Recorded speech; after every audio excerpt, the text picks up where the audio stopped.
अलौकिकोयम महिमा मुनीश्वरा सप्ताह जन्योदय कीर्तितो मया। ऐसी अद्भुत महिमा है कि इस भागवत कथा को श्रवण करने मात्र से हमारे जीवन में भक्ति ज्ञान और वैराग्य प्रकट हो जाते हैं।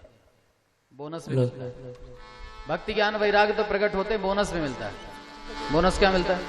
स्वयं भगवान प्रकट हो जाता है। ये भागवत कथा की एक छोटी सी महिमा सुनाई गई।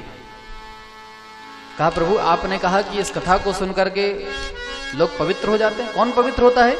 कहा सभी पवित्र होते हैं। ये मानवा पापकृतस्सु सर्वदा सदा दुराचार रतानि मार्गगा क्रोधाग्निदग्ना कुटिलश्च कामिना सप्ताह यज्ञेन कलौ पुनन्ति ते। पाप करने वाला हो, दुष्कर्म करने वाला हो, कुटिल हो, कामी हो, दुष्ट हो, पंचोग्र पाप करने वाला हो, छल छद्म करने वाला हो, चाहे प्रेत योनि को ही क्यों ना प्राप्त हो गया हो, इस भागवत की कथा को सुनकर के वो भी मोक्ष को प्राप्त कर लेता है। जैसे एक और छोटी सी कथा, तुंगभद्रा नदी के तट पर उत्तम नाम के नगर में एक आत्मदेव नाम का ब्राह्मण रहता है। दर्शन है भागवत की प्रत्येक कथा में। तुंगभद्रा नदी बड़ी पवित्र नदी है, दक्षिण भारत में, कर्नाटक में। अभी पिछले दिसंबर में हम लोग वहां से कथा करके आए हैं। कर्नाटक में ये तुंगभद्रा नदी इतनी पवित्र नदी, उसकी महिमा वहां वर्णन की जाती है कि महाराज तुंगा स्नान और गंगा का पान एक बराबर है। तुंगभद्रा में स्नान कर लो और गंगा जल का पान कर लो, बार बार बराबर महिमा है। इतनी पवित्र नदी, दक्षिण भारत की गंगा कहलाती है। तब सोचिए कि इतनी पवित्र नदी है तो उस पवित्र नदी के किनारे बसा हुआ नगर उत्तम कैसे नहीं होगा? उसका नाम तो उत्तम ही है। तो इस पवित्र नदी के किनारे जो भी नगर है वो उत्तम है, और जो उत्तम नगर में निवास करता है वो आत्मदेव होगा ही, ये तो स्वाभाविक बात है। ये ब्राह्मण है, नाम था आत्मदेव, जो अपनी आत्मा में ही ईश्वर का दर्शन कर ले। श्रौत स्मार्त कर्मों में इतना निपुण है वो, कुदतीव इव भास्कर। उस समय उस नगर में उसकी इतनी प्रतिष्ठा थी कि सूर्य के समान लोग उसका सम्मान किया करते थे। बहुत श्रेष्ठ ब्राह्मण है। धुंधुली तत्प्रिया स्मृता, पत्नी का नाम धुंधुली, जस्ट अपोजिट है वो। जितने गुण आत्मदेव में हैं उससे 2 गुने दुर्गुण इस धुंधुली में। उसकी पत्नी में बड़े दुर्गुण है। अब आत्मदेव के गुण तो ज्यादा नहीं गिनाए, केवल 2 गुण बताए।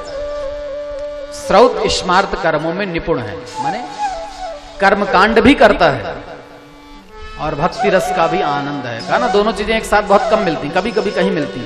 आत्मदेव में है, कर्मकांड भी, श्रौत कर्मों में भी निपुण है, स्मार्त कर्मों में भी, माने भक्ति भाव में भी बड़ा श्रेष्ठ था वो। बस ये 2 गुण बताए उसके। और धुंधुली के गुण गिनेंगे कितने गुण है? सुवाक्य स्थापिता नित्यम सुंदरी सुकुलोद्भवा लोकवार्ता रथा गुरुरा प्रायशो बहुजल्पिका कृपणा कलह प्रिया। इतने सारे दोष उसमें भरे हुए हैं। कितने गुण है देखिए। पहला, सुकुलोद्भवा, उसका जन्म बहुत अच्छे कुल में हुआ था, श्रेष्ठ कुल में उत्पन्न हुआ। दूसरा, सुंदरी, स्वरूपवान भी, बड़ी सुंदर है वो। तीसरा, लोक वार्तारता। लोक वार्तारता माने दुनिया भर की खबर उसके पास रहती है। पूरे कॉलोनी की न्यूज चाहिए तो फिर धुंधुली के पास चले जाओ, किस घर में क्या हुआ उसको सब मालूम है। प्रायशो बहुजल्पिका।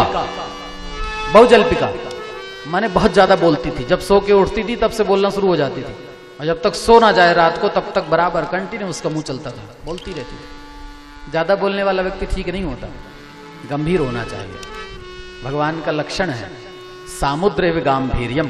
भगवान राम कैसे थे? समुद्र के समान गंभीर थे। ज्यादा बोलोगे तो कुछ ना कुछ अनुचित शब्द निकल ही आएगा। कम बोलो, नाप तोल के बोलो तो कभी गलती नहीं होती। और ये बहुत बोलती थी, बहुजल्पिका, बहुत बातें करती। कृपणा, बड़े कृपण स्वभाव की, दान वान करना नहीं जानती।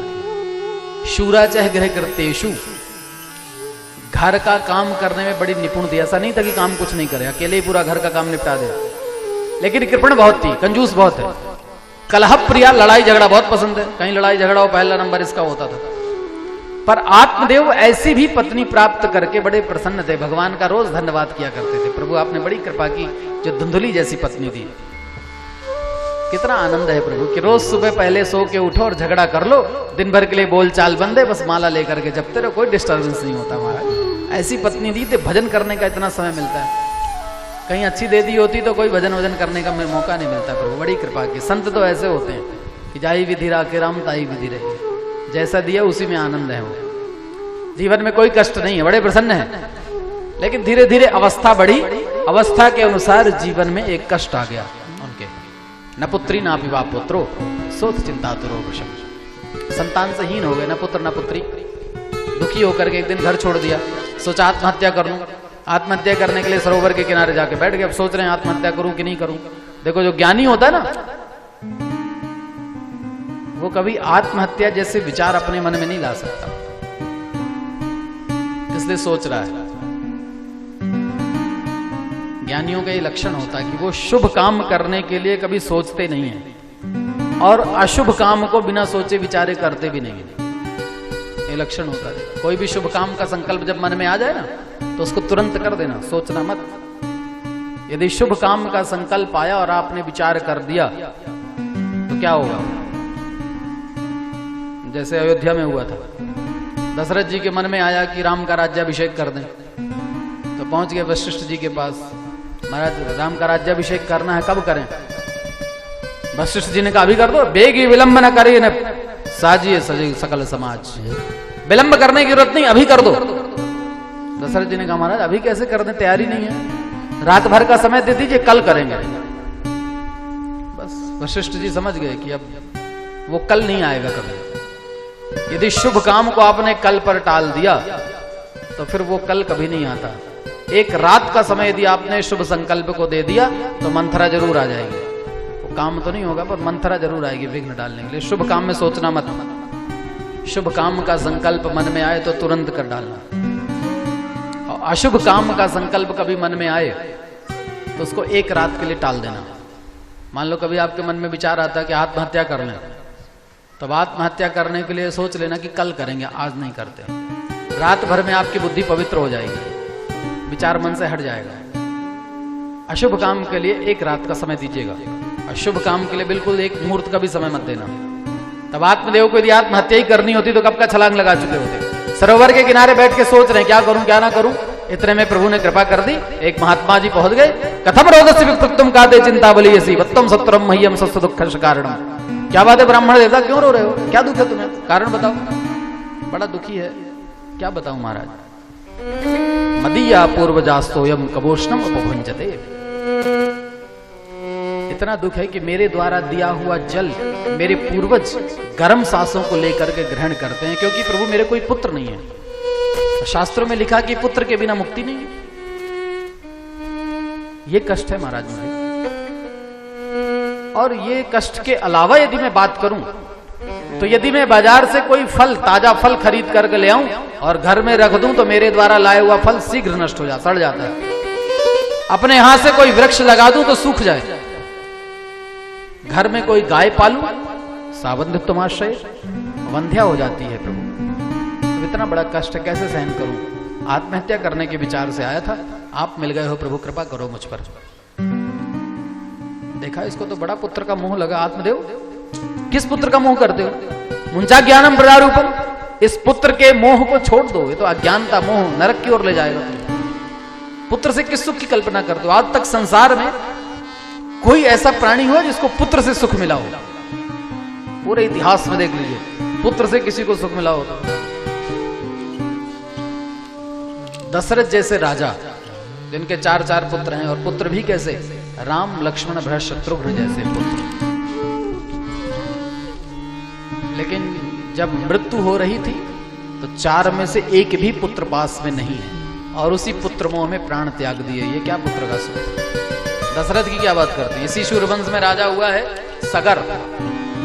सगर नाम का राजा, जिसके 2, 4, 10, 20 पुत्र नहीं थे, 100, 200 भी नहीं थे, 60,000 पुत्र थे, और उसको क्या पुत्र का सुख मिला। पुत्र का मोह छोड़ो। रे मुंचाद्या कुटुंबाशाम संन्यासे सर्वथा सुखम। आत्मदेव पुत्र का मोह छोड़ दो, सन्यास ले लो, हमारे साथ बढ़िया बाबा जी हो जाओ, चंदन वंदन लगा लो, माला वाला पहन लो, चलो चित्रकूट में भजन करना, कोई कष्ट नहीं हो, इसी में आनंद है। फिर मैंने तो तेरा भाग्य पढ़ लिया, तेरे भाग्य में लिखा है सप्त जन्मावधि तो वो पुत्रो नैव च नैव च। 7 जन्मों तक कोई पुत्र नहीं होने वाला तेरे, तो छोड़ो पुत्र की कामना। चरण में गिर गया, बोले महाराज भाग्य में क्या लिखा इससे मुझे कोई लेना देना नहीं, मैं तो आपके चरण जानता हूं। मैं ये जानता हूं कि भाग्य में कुछ भी लिखा हो, यदि संत चाहें तो मेटत कठिन को अंक भाल के, भालाक्षर भी मिटा सकते हैं, संतों में इतना पावर है। यदि आज आपने कृपा नहीं की तो मैं सिर पटक करके आपके चरणों में ही प्राण त्याग कर दूंगा, समझ गए? बहुत भारी पुत्र मोह लगा, ऐसे नहीं मानेगा, प्रैक्टिकली करना पड़ेगा इसको। एक झोली से फल निकाल करके दे दिए, लो पत्नी को खिला देना, पता चल जाएगा पुत्र क्या होता है। बड़ा प्रसन्न हो गया, लेकर के चला गया फल, अपनी पत्नी को सारी घटना सुनाई, फल उसके हाथ में दे दिया और प्रसन्नता पूर्वक बाहर चला गया। देखा भी नहीं कि फल खा रही है कि नहीं खा रही, इतना प्रसन्न था वो। अब उसके गुण तो आपको बता चुके हैं कितने गुण हैं उसमें। अब उसने फल लेकर के सोचना शुरू कर दिया, खाऊं कि नहीं खाऊं, खाने से क्या होगा? फल भक्षण से आज गर्भ है, गर्भेड़ोदर वृद्धिता। फल खाऊंगी तो गर्भ हो जाएगा, गर्भ होने से कितना नुकसान होगा? खाना पीना बंद हो जाएगा, कुछ भी अपने मन से नहीं खा सकती, आना जाना कहीं बंद हो जाएगा, घर में आग लग गई तो भाग नहीं सकती, जन्म के समय यदि कोई बात बिगड़ गई तो मेरी मृत्यु भी हो सकती है। और कहीं सुखदेव जैसे 12 वर्ष तक घर में ठहर गया तो क्या होगा? जिस फल को खाने से इतना कष्ट हो, वो फल क्यों? नेगेटिव थिंकिंग होती है ना, किसी भी चीज को पहले करने से पहले उसका ऋणात्मक भाग सोच लिया जाए, इसको खाने से होगा, इसको करने से, इसको करने से, तो वो कार्य फिर कभी नहीं हो सकता। पॉजिटिव थिंकिंग हो तो बात ठीक है। उसने सोच लिया नहीं, फल खाऊंगी तो मृत्यु भी हो सकती है, जिस फल को खाने से मृत्यु हो जाए उस फल को मैं क्यों खाऊं, नहीं खाऊंगी। बहन आ गई उसकी, अब 2 बहनों में बड़ा प्रेम होता है, बहनों से ज्यादा प्रेम किसी में नहीं होता। 2 बहनें आपस मिल जाएं फिर उनका प्रेम देखिए आप। दोनों बहनें एकत्रित हो गई, सारी बात बता दी। उसकी बहन ने कहा तू चिंता मत कर, मेरे पुत्र होने वाला है, मेरा पुत्र ले लेना, तब तक तुम चुपचाप गर्भवती का रूप बना करके रहो, किसी से मिलना जुलना बंद कर दो, ठीक है। इस फल का क्या करें? बोले फल खिला दो गाय को। परीक्षार्थ वो फल खिला दिया गया गाय को, वो छुप करके रहने लगी। समय आने पर धुंधुली की बहन के पुत्र हुआ, उसने चुपचाप ले जाकर धुंधुली को दे दिया। धुंधुली ने कहा ये मेरा पुत्र है, आत्मदेव है ब्रजोदयात। आत्मदेव को मालूम चला मेरे पुत्र हुआ है। सीधा साधा ब्राह्मण बड़ा प्रसन्न हुआ, ब्राह्मणों को बुलाया, स्वस्ति वाचन कराया, जात कर्म संस्कार कराए। कहा ब्राह्मणों इतने दिनों के बाद तो पुत्र हुआ है, अब ऐसी कृपा करो कि इसका अच्छा सुंदर सा कोई नाम रख दो। मेरा नाम आत्मदेव है तो इसका नाम परमात्मा देव रख दो महाराज, इतने दिनों के बाद मिला है मुझे। धुंधुली ने वैन लगा दिया, कैसे रख देंगे नाम? मेरा पुत्र, ये ब्राह्मण कौन होते नाम रखने वाले? इसका नाम तो मैं रखूंगी अपनी स्वेच्छा से, ठीक है। अब घर में जिसकी ज्यादा चलती है उसी की मानी जाएगी। आत्मदेव है आत्मा और धुंधुली है बुद्धि। आत्मा और बुद्धि का ये अंतर होता देखिए, कि जब तक आप अपनी आत्मा से पूछ करके काम करोगे तब तक कोई गलत काम नहीं हो सकता, आपकी आत्मा रोकेगी। आत्मा का ये स्वभाव होता है, आत्मा कभी गलत काम करने के नहीं बोल सकती, क्योंकि आत्मा में प्रभु का वास होता है, इसलिए वो कभी गलत काम करने को नहीं बोलेगा। जब भी आप आत्मा से पूछ करके काम करोगे, गलत काम करने जाओगे आत्मा आपको रोकेगी, नहीं ऐसा नहीं करना। और जिस दिन आत्मा का प्रभाव कम हो गया, आपने बुद्धि से काम लेना शुरू कर दिया, तो बुद्धि जब डोमिनेट होती ना तो फिर वो सारे गलत काम कराने लगती, फिर वो कभी शुभ काम की ओर नहीं जा सकती। तब बुद्धि का जब प्रभाव चलता है तो आत्मा चुपचाप हो जाती है, फिर कुछ नहीं कर सकती। अब ये धुंधुली बुद्धि है, इसका नाम मैं रखूंगी। आत्मदेव आत्मा चुप हो गए, ठीक है रख लो, तुम ही रख लो। सोचा क्या नाम रखूं? मेरे से मिलता जुलता नाम हो तो अच्छा है, राशि मिलती रहेगी, अल्फाबेट मिला लें, जिससे हमारा नाम शुरू होता है उससे इसका भी नाम शुरू होगा। हमारा नाम धुंधुली धा से शुरू हो रहा, इसका भी नाम धा से शुरू होगा। क्या नाम रखूं? गणना करते करते धुंधकारी नाम मात्रा प्रतिष्ठिता। माता जी ने बड़ा अच्छा नाम सोचा, बोले धुंधकारी नाम रखो इसका। आज तक दोबारा ये नाम नहीं रखा गया, एक ही बार रखा गया धुंधकारी। किसी माता ने दोबारा धुंधकारी नाम नहीं सोचा होगा, इन्होंने रख लिया धुंधकारी नाम होगा। 3 महीने बीत गए। 3 महीने बाद उस फल के प्रभाव से गाय के गर्भ से भी एक सुंदर बालक का जन्म हुआ। सर्वांग सुंदरम दिव्यम निर्मलम कनक प्रभम। सुंदर सोने के समान चमकता हुआ अंगों वाला एक दीदीप्यमान बालक गाय के गर्भ से प्रकट हुआ। ऐसी आश्चर्यजनक घटना हो गई कि गाय के गर्भ से मनुष्य के बालक का जन्म। लोगों ने कहा भाग्योदयन अधुना, आज भाग्योदय हुआ है आत्मदेव का। कहते हो ना कहावत कि जब भगवान देते हैं तो छप्पर फाड़ के देते हैं। अभी तक तो पत्नी के पुत्र नहीं होते थे, अब भगवान ने ऐसी कृपा कर दी कि इसके घर की गाय भी बालक को जन्म दे रही है। इतना श्रेष्ठ भाग्य आत्मदेव का। आत्मदेव बड़ा प्रसन्न हुआ, उस गाय के बालक को उठा लिया, कहा इसका नाम मैं रखूंगा। धुंधुली ने कहा रख दो, मेरा क्या है। उसका बड़ा सुंदर स्वरूप था, उसके कान बड़े बड़े थे, कानों के आधार पर उसका स्वरूप देख करके गोकर्ण नाम रख दिया, गोकर्ण। दोनों बालक अपने संस्कार से बड़े हो गए। गोकर्ण है पंडित हो ज्ञानी धुंधकारी महाखला। गोकर्ण तो बड़े ज्ञानी पंडित निकल गए, श्रेष्ठ विद्वान हुए। धुंधकारी दुष्ट निकल गया। दुष्ट भी नहीं कहना चाहिए, महाखला, बहुत बड़ा दुष्ट निकला। मांस मदिरा का भक्षण करता, चोरी करता, अत्याचार करता। शवहस्तेन भोजनम, शवहस्तेन भोजनम माने ऐसे हाथ से भोजन करता था जो हाथ कभी भगवान की सेवा नहीं करते थे। जो हाथ कभी भगवान की सेवा ना करे वो हाथ शव के समान है। ऐसे हाथों से भोजन कर, ऐसे लोगों की संगत थी उसकी जो कभी भक्ति भाव में परिवर्तित ही नहीं हुए। छोटे छोटे बच्चे खेलते मिल जाए उनको उठाकर कुएं में फेंक देता था। ऐसा दुष्ट आचरण। उसके इन दुष्ट आचरणों को देख करके आत्मदेव को बड़ा कष्ट हुआ। कहा महाराज इससे अच्छा तो ना होता। पुत्र की 3 गतियां होती हैं पुत्र के कष्ट की। एक तो पुत्र ना हो जीवन भर, तो वो दुख कुछ दिनों के बाद वो ग्रस्त दंपति सहन कर लेते। चलो भगवान की इच्छा, पुत्र नहीं हुआ तो कोई बात नहीं, वो दुख कुछ दिन बाद सहन हो जाता है। हो करके मर जाए तो वो भी दुख कुछ दिनों के बाद शांत हो जाता है। क्या करेंगे, समय की यही स्थिति है, वो भी सहन हो जाता है। लेकिन यदि पुत्र जन्म लेने के बाद दुष्ट निकल जाए तो कुपुत्रो दुखदायक, सारा जीवन दुख देता है, कभी सुख नहीं दे सकता। ऐसा पुत्र ना होता तो अच्छा रहता। क्यों मैंने पुत्र की कामना की? महात्मा जी ने ठीक कहा था। अपने पुत्र के पास पहुंच गया, गोकर्ण के पास। गोकर्ण बड़े ज्ञानी हैं। कहा पुत्र मैं इस घर को छोड़ करके अब जाना चाहता हूं। गोकर्ण प्रसन्न हो गए, बोले पिताजी बड़ी अच्छी बात आपने सोची है। असारे खलु संसार दुख रूपी विमोह का, ये संसार है क्या? दुख का तो रूप है ये। संसार में दुख के अलावा कुछ नहीं है। अब इस दुख के घर में सुख की कामना करोगे तो कैसे मिलेगा? दुखालय है ये, दुख का घर है। अब जिसके घर में जाओ उससे वही चीज मांगो तो ठीक है। कितने सारे घर, जैसे एक पुस्तकालय होता ना, पुस्तकालय में क्या मिलता है? पुस्तकें मिलती हैं। भोजनालय, भोजनालय में क्या मिलता है? भोजन मिलता है। तब आप पुस्तकालय में जाकर भोजन मांगोगे तो मिलेगा कभी? या भोजनालय में जाकर कहोगे महाराज भागवत की पुस्तक दे दो, मिलेगी कभी? तो ये संसार क्या है? दुखालय है। इस दुख के घर में आकर के मांगोगे महाराज सुख मिल जाए तो कभी मिलेगा? ये तो दुख रूपी विमोह का, दुख का संसार है, असार है, इसमें कुछ नहीं। इसलिए इसका नाम है संसार। संसरत संसार, जो सरकता है हाथ से। जैसे रेत पकड़ लीजिए, सूखी रेत हाथ में पकड़ लीजिए, धीरे धीरे पता भी नहीं चलेगा, सारी रेत सरक जाएगी। ऐसी ये संसार है। संसार की किसी भी वस्तु से आप प्रेम करो और उसको चाहे जितनी जोर से पकड़ लो, एक समय ऐसा आएगा कि वो धीरे से आपके हाथ से छूटकर चली जाएगी, पता भी नहीं चलेगा। पद प्रतिष्ठा, पत्नी, पुत्र, संपत्ति, माया, कुछ भी हो, आप बस पकड़ लीजिए उसको जोर से और कुछ दिनों में दाद देखिए अपने आप वो हाथ से छूट करके। संसार नाम ही है ना इसका, सरकने वाला ही है। तो पिताजी संसार से क्या आशा रखना, जो छूटना ही है उसको अपनी स्वेच्छा से छोड़ दिया जाए।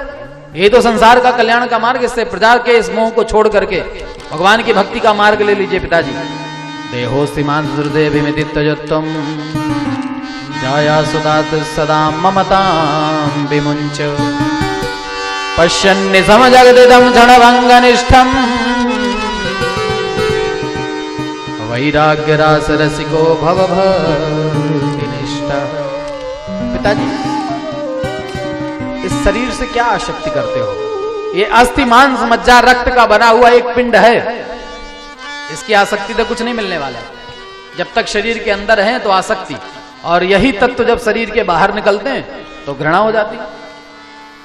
शरीर के अंदर हड्डियां हैं तो जब तक शरीर के अंदर है तब तक तो मोह है, और यदि यही हड्डी शरीर के बाहर निकल जाए और रास्ते पर चलते चलते कहीं हड्डी छू जाती है तो तुरंत घर में आकर नहाते हो, हड्डी छू गई, शरीर के अंदर मोह और शरीर के बाहर छूना भी मुश्किल। ऐसी वस्तु से क्या मोह रखना। पत्नी पुत्र की ममता को छोड़िए, इस संसार की यथार्थता को जान लीजिए कि क्षण भंगुर है। ये एक क्षण लगता है संसार छूटने में, ज्यादा समय नहीं लगता। इसलिए पिताजी वैराग्य को धारण करिए। धर्मम भजस्तम तजलोक धर्मा सेवस्व साधु पुरुषान जहि काम तृष्णा अन्यस्य दोष गुण चिंतनमाशु मुक्त्वा सेवा कथा रसमहो नितरां पिबत्वम्। पिताजी धर्म का आचरण करिए, लोक धर्म का परित्याग करिए, साधु पुरुषों की सेवा करिए, और सबसे बड़ी बात कि दूसरों के गुण और दोषों का चिंतन करना छोड़ दीजिए। मनुष्य में सबसे बड़ी कमी यही है कि कोई व्यक्ति मिला तो सबसे पहले उसके गुण और दोष देखने लगेंगे। पिताजी इसको छोड़िए, भगवान के गुणों का चिंतन करते करते उनकी सेवा करिए, उनकी कथा सुनिए, इस रस का पान करिए, जीवन में आनंद हो जाएगा। पुत्र की बात मान ली, पिता ने घर छोड़ दिया, एकांत स्थान में चले गए। श्रीमद् भागवत कथा का पारायण करते करते 60 वर्ष की अवस्था में दशम स्कंद का पारायण करते करते मोक्ष की प्राप्ति हो गई इनको। पिता के चले जाने के बाद धुंधकारी ने अपनी माता को पीटना शुरू कर दिया, मुझे संपत्ति दो, धन दो। माता दुखी होकर कुएं में कूदकर आत्महत्या कर लेती। गोकर्ण बचे, गोकर्ण ने सोचा दुष्ट के पास रहना ठीक नहीं, घर ही छोड़ दो, दुष्ट के पास से खुद ही दूर हट जाना चाहिए। गोकर्ण घर छोड़कर चले गए तीर्थ यात्रा करने, अकेला बचा धुंधकारी। पंचपन्न वधुव्रता स्वतंत्र हो गया। स्वतंत्र भी नहीं, स्वच्छंद हो गया। स्वतंत्र और स्वच्छंद में अंतर होता देखिए। स्वतंत्र का मतलब होता है, तंत्र का मतलब होता है सिस्टम। स्वतंत्र माने अपना एक स्वयं का सिस्टम, उसको स्वतंत्र कहते हैं। जैसे मनुष्य स्वतंत्र है, हमारा अपना एक सिस्टम है ना, इतने बजे सोना है, इतने बजे सो के उठना है, इतने बजे स्नान करना है, इतने बजे भोजन करना है, फिर इतने बजे अपने काम में जाना है, फिर इतने बजे घर लौटे। ये अपना एक तंत्र बना, सिस्टम बना, इसको स्वतंत्र कहते हैं। जिसकी एक कार्य करने की प्रणाली हो उसको स्वतंत्र कहते हैं, और जिसकी कोई प्रणाली ना हो उसको कहते हैं स्वच्छंद। वो स्वच्छंद है। जैसे पशु स्वच्छंद होता है, कितने भी बजे दे दो खा लेगा, जब मन होगा तब सो जाएगा, जब मन होगा तो घूमने लगेगा। ये पशुओं का काम है स्वच्छंदता की वृत्ति, और मनुष्य की प्रवृत्ति होती है स्वतंत्र। तो ये धुंधकारी स्वच्छंद हो गया, मन से विचरण करने लगा। पंचपर्ण वधुव्रता, 5 वेश्याओं को घर में लाकर पाल लिया, रख लिया इसने। 5 वेश्या, वेश्या माने जो पैसे से खरीदी हुई वधुएं। 5 वेश्या कौन है? 5 वेश्या जो हर मनुष्य के जीवन में उसके साथ लगी हुई हैं। 5 विषय, 5 ज्ञानेंद्रियों के 5 प्रबल विषय, शब्द, स्पर्श, रूप, रस और गंध, यही 5 वेश्याएं हैं जो 5 ज्ञानेंद्रियों में प्रबल रूप से परिचित हैं, भरी हुई हैं। आंख, नाक, कान, मुख और त्वचा, ये 5 ज्ञानेंद्रियां होती हैं। इन्हीं 5 ज्ञानेंद्रियों के 5 विषय। कान का विषय शब्द, नेत्र का विषय चक्षु दर्शन रूप, नासिका का विषय सुगंध, जिह्वा का विषय स्वादिष्ट भोजन, त्वचा का विषय स्पर्श। ये 5 विषय हैं, हर व्यक्ति के जीवन में प्रबल रूप से विराजमान है। विचार करके देखिए कभी तो 24 घंटे आप जो भी कार्य करते हो इन्हीं 5 के लिए करते हो। यदि गंभीरता से विचार करोगे तो इन्हीं 5 के लिए 24 घंटे काम में लगे रहते हैं। पर शास्त्र कहता है कि एक एक विषय का भोग करने वाला जब विषयों के कारण मारा जाता है, तो मनुष्य एक साथ 5 विषय का भोग कर रहा है, सकथम न हन्यते, कैसे नहीं मारा जाएगा? जब एक विषय का भोग करने वाला मर जाता है तो 5 विषय वाला कैसे बचेगा? मछली होती ना, मछली में 5 विषय नहीं होते, एक ही विषय होता है मछली में। मछली को रस का विषय है, माने भोजन का बड़ा विषय होता है उसको भोजन बहुत प्रिय होता है। तो मछली पकड़ने की विधि जानते हैं? देख तो मछली पकड़ने वाले क्या करते हैं, कांटे में थोड़ा सा भोजन की वस्तु लगा दी और पानी में डुबोया, मछली उसी खाने के लालच में आती है, उसको पकड़ी और कांटे में पड़ करके पकड़ ली जाती, मार दी जाती, एक विषय के कारण मारी गई। हिरण, मृग होता ना हिरण, उसको भी एक ही विषय है, केवल शब्द। हिरण को वीणा के तार बहुत अच्छे लगते हैं, वीणा की आवाज हिरण बहुत प्रेम करता है, तो हिरण को पकड़ने वाले शिकारी क्या करते हैं, वन में जाकर बड़ी सुंदर वीणा बजाते हैं। वीणा की सुंदर आवाज सुन करके ये हिरण मंत्र मुग्ध हो जाता, नेत्र बंद करके खड़ा हो जाता है स्तब्ध। शिकारी आकर के आराम से उसको पकड़ कर ले जाता, मार देता। एक ही विषय के कारण मारा गया। इतना बड़ा हाथी देखते ना, विशाल का गज, उसको वश में करना बहुत सरल है। उसको स्पर्श प्रेम है, त्वचा का प्रेम है उसको। हाथी पकड़ने वाले बड़ा सा गड्ढा बना लेते हैं, उसके ऊपर घास फूस लगा दिया और ऊपर एक नकली कागज की हथनी खड़ा कर देते हैं। वो हाथी उस हथनी को स्पर्श करने के लोभ में आता है, उसी गड्ढे में गिर जाता है और उसको भी पकड़ लिया। इतना विशाल काय केवल एक स्पर्श रूपी विषय में मारा गया। तो मनुष्य 5-5 विषय एक साथ भोग रहा। शब्द भी चाहिए, रूप भी चाहिए, रस भी चाहिए, स्पर्श भी चाहिए, सुगंध भी चाहिए। सकथम न हन्यते, शास्त्र कहता कैसे नहीं मारा जाएगा। धुंधकारी इन्हीं 5-5 विषयों का भोग कर रहा है। 5 वेश्याओं की पूर्ति के लिए चोरी करता है, धन चुराता है। बहुत सारा धन भी एकत्रित कर लिया इसने। एक दिन इनकी वेश्याओं ने सोचा कि ये भी पकड़ा जाएगा तो मारा जाएगा, हमको भी दंड मिलेगा, हम ही इसको मार दें। खंबे से पकड़कर बांध कर उसको बहुत मारा। जब नहीं मारा तो जलते हुए अंगार मुंह में डाल दिए, मर गया। धुंधकारी की मृत्यु हो गई। लेकिन मरने के बाद भी महान प्रेत बभूव, प्रेत बन गया ये। गोकर्ण जी को पता चला, गया जी में जाकर उसका श्राद्ध पिंडदान करके वापस घर आ गए।